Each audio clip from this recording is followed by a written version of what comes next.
Well, turning to your next weather now, boy, murky all day. Yes, the rain is finally moving out very slowly, Eric. It'll be a slow process, Okay. yes indeed, but we're going to get there here, and brighter times will eventually start to develop again. Not exactly inspiring late July weather there in Boston today, 66 degrees, gray skies, some showers speckled about as well as to the radars, popping up again. Not anything as intense as what we saw at times during the day yesterday, although it has been a very wet afternoon across Cape Cod and the islands. And that rain's starting to pinwheel away a little bit just on the edge of Edgartown in the harbor there and heading down toward Nantucket. Meanwhile, around Boston, across Metro West up toward the Merrimack Valley, also into central Mass, popcorn showers, a couple of quick downpours. They'll be with us for a few more hours this evening. And as the sun sets, then things will start to diminish a little bit. Still under the influence of this big gyre of low pressure that's been spinning around the area and bringing a whole lot of rain for some. As expected, the bigger amounts out toward the Berkshires and into the Taconics and also the Worcester Hills. And Worcester is up to its 5th wettest July on record now. About 10 inches of rain. We'll see what gets added today and what also gets added during the day tomorrow with another chance of a pop-up shower. It's been a theme. Notice a few of them are all in recent years here at the top end of the scale. Rainfall totals from this storm, almost 6 inches of rain in Belchertown, Worcester almost 6 inches from another spot in town there.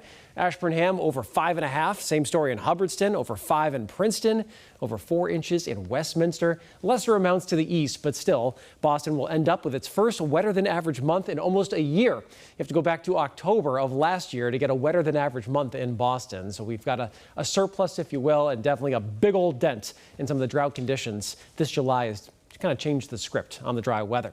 As for the hour by hour tonight, we'll gradually see decreasing showers and we'll look at decreasing clouds as well. By tomorrow morning, we're looking at brighter conditions out there.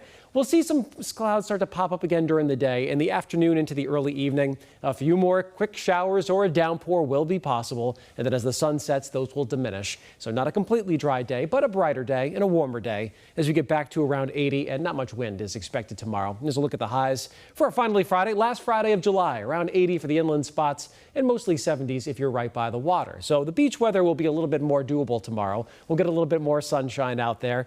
2 to 4 foot wave heights, and there is a moderate risk of rip currents for tomorrow. On Saturday, into the 80s we go across the region, a warmer start to the weekend. Tonight is a cool, kind of damp night for Tim McGraw, but for fish, we're looking better for the next couple of evenings. There is that early shower chance tomorrow evening, and then we'll dry out. It does look dry on Saturday evening. For the Pan Mass Challenge, pretty good weather. Looks like low 80s as we head toward midday on Saturday. And any of the routes here to kick things off, it'll just be warm with sun and clouds. And on Sunday, down toward the Cape, high near 80. It'll be warm, breezy, and muggy. That breeze will be out of the south, but no rain expected. So overall, I'd call that a win. There's just a tiny chance for a pop-up afternoon shower on Saturday. Same idea on Sunday, but it looks mostly dry with 80s both days. I do expect a little more cloud cover around during the day on Sunday versus what we'll have on Saturday. Monday brings the next chance for some tropical downpours and a lot of humidity to start next week.